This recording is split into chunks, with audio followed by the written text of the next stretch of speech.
I started selling my art, and in the first 3 months, I sold over $3,000 worth of my art. I'll share the exact numbers in this video, and I didn't use Etsy, and I have an Instagram with under 10,000 followers. Here's how I did it.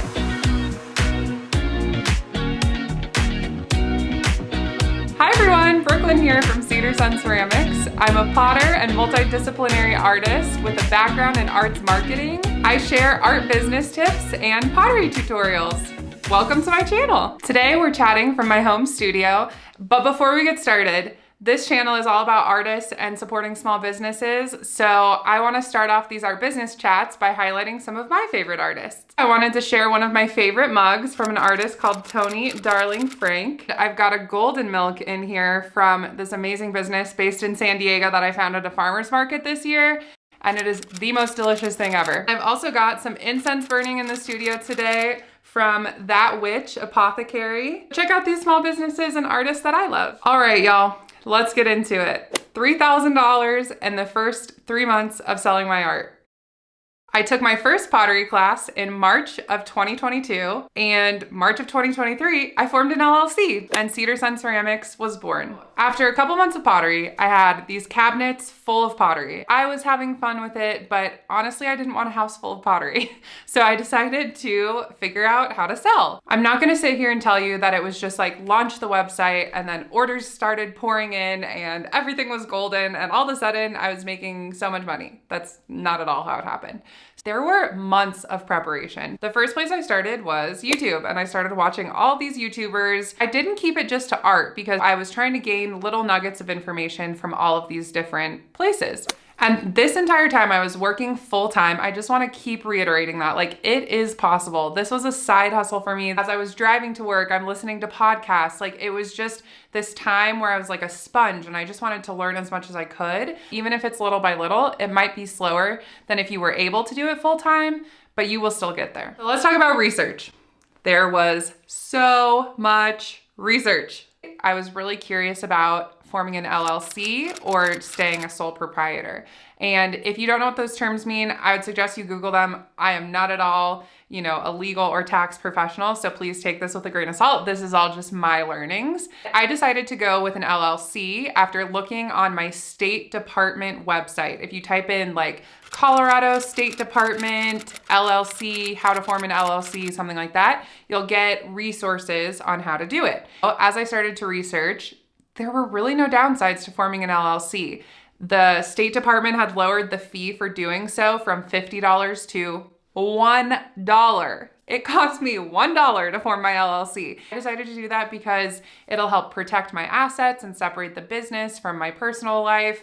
I do have this house with my partner and just wanted to be sure that I was protected as I grow my business and that the business can really flourish as its own entity. After doing so much research, I decided that I was going to invest in my business. I knew I would have to spend a little money to make a little money. And although I know a lot about marketing, design is like not my forte. I went to Instagram, I found a graphic designer that I really liked their style, but they had so many followers and their pricing was like thousands of dollars. And I started looking at accounts that were following this account. What I found was that there were all of these up and coming small business owners that were designers that were starting their business.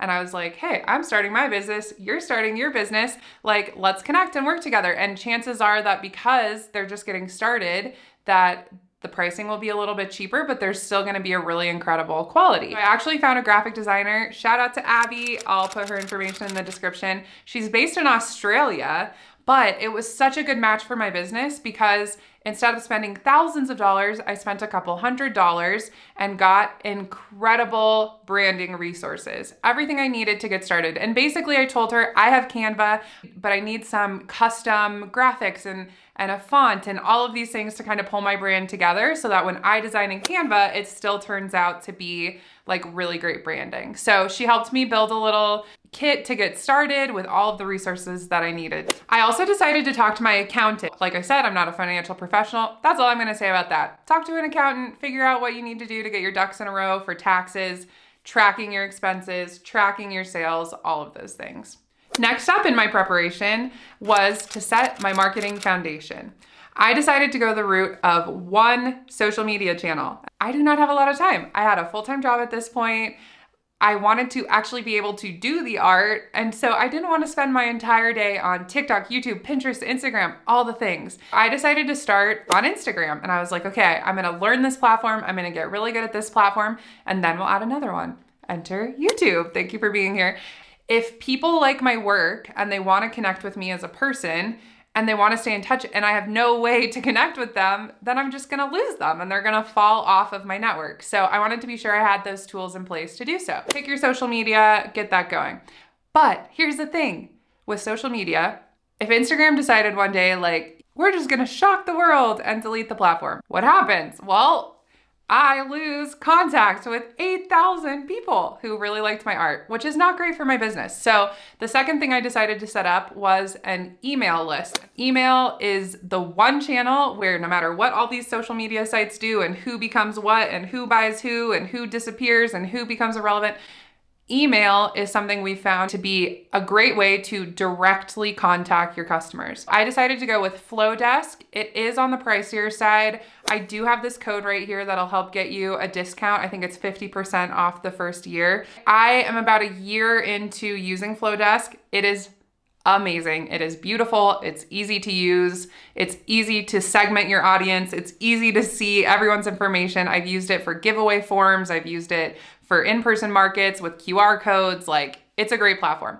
It is pricey. So will I continue it next year? I'm still doing a cost analysis to figure out if I can afford it. But if I can afford it, Flowdesk, I'm staying. Social media, email. We've got our foundation going. Next up, you need a place to sell. So I'm not gonna go into the whole Etsy versus my own site debate in this video. If you care about it, let me know in the comments and we can talk more about it. I am currently using Big Cartel.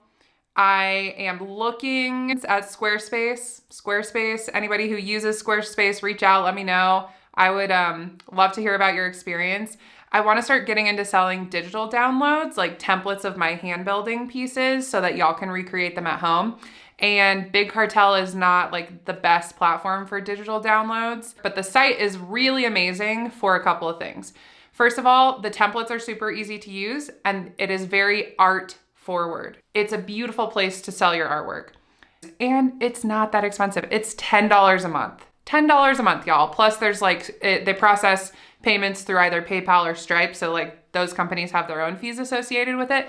But for $10 a month, I was able to get my website up and going. I was able to upload all of my artwork. It lets you put in your logo. You can have an About Me page. Like you can have all of the basics. So Big Cartel, that's my recommendation for a place to start. That's what I've been using. And in my first online sale, I made way more than enough to pay for it for the first year. My plan is to keep it through the end of this year. And I am flirting with the idea of moving to Squarespace. So we'll see how that goes. I'll let you know. And the last thing in the art business preparation category, I now have done my research. I have formed an LLC, talked to my accountant. I did all my branding. I've set up my marketing foundation. I have my email list ready to go. I have Instagram up and running, and I have my Big Cartel website ready to go. Now comes the part where I was like, okay, I'm gonna start selling to people like internationally and nationally. And I actually have shipped one of my pieces to Vienna. Like someone in Vienna is using a piece of my pottery. Oh, it just makes me so happy. I decided to get all set up with my shipping so that when I launched my site, got my orders, I would be ready to go. Places that I started for that, Pirate Ship. Pirate Ship is a site where you enter in your shipping information. It'll give you the label. You buy the label directly from them, but they get some sort of like discount because we're all using them with UPS, USPS, FedEx. They'll like find you the best rate and give you all the things you need to just print out your labels.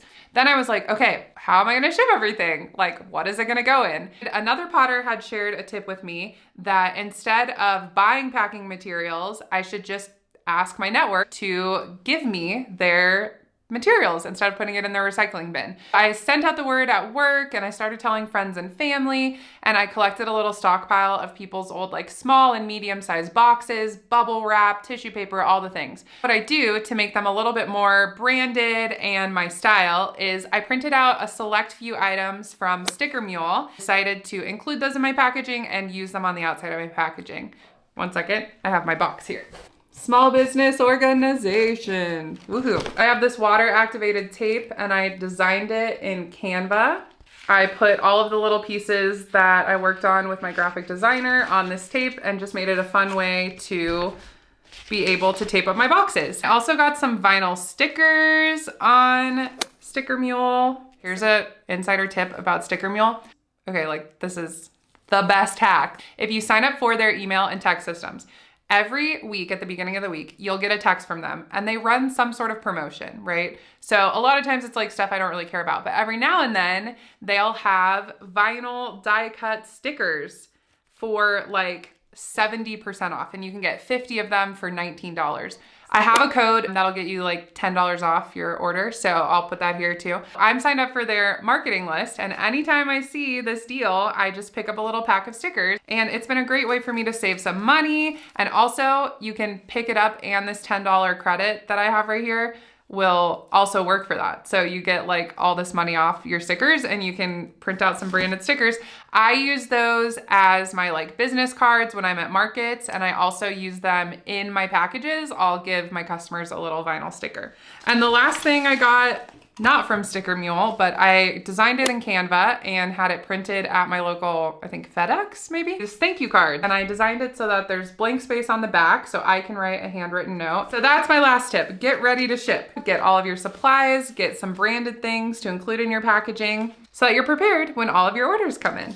We're gonna move to the floor to talk pricing because I have all of my pieces out here ready to go to show you and talk a little bit about how I price my work. Pricing is such a huge topic for artists and something that I think we should talk about more often. So here's how I did it and a couple tips that I have for y'all as you're preparing to sell your art so that you know, what should I even charge? I started my pricing research 3 months before I was going to start selling because artists work in cycles and not everybody always has their work posted right on their website with the prices viewable for everyone to see. A lot of people do shop drops. I would keep my eye on some artists that I felt like I had comparable styles, experience, number of Instagram followers with, and I would keep an eye on their shop drops. And when they would happen, I'd join their email list, check out their website. Sometimes I'd buy some of the pieces, and I'd keep track of it all on a little note on my phone. So going through the list, I have some Denver-based artists. Mugs were $55 to $65 from one artist, $50 at the next, $40 from the next, and then $38 at the next one. I just kind of took note of all of their prices and different things about their strategy so that I could learn from things that they had already done and that my pricing could be competitive and also feel right for me as an artist. Another tip I have when looking at pricing is take your work to Instagram. That's your community. I posted some polls on Instagram with different pieces of mine. So this is like my white bubble cup and the shaving foam marbled tumbler that we did in the last video. And I would just post on Instagram and ask, what is this worth to you? What would you pay? And I gave ranges so that I could learn like, okay, my followers are really in the like $30 to $35 category for something like a tumbler and $40 to $45 for something like a mug. And maybe I can begin to push those boundaries, but it gave me a good place to start. I'll just give y'all a little bit of pricing perspective for the things that I sell. So these pocket vases are gonna be for sale in my spring collection, and these are gonna go for anywhere between $28 to $35, depending on how much clay, mason stain, marbling, all the supplies that go into doing this. $38 for my tumblers. That's gonna be anything that doesn't have a handle is gonna be $38. And I've got several varieties that I do like the finger painting technique on, and then some of my like neutral clay with white glazes, funky shapes and textures. Those are all $38.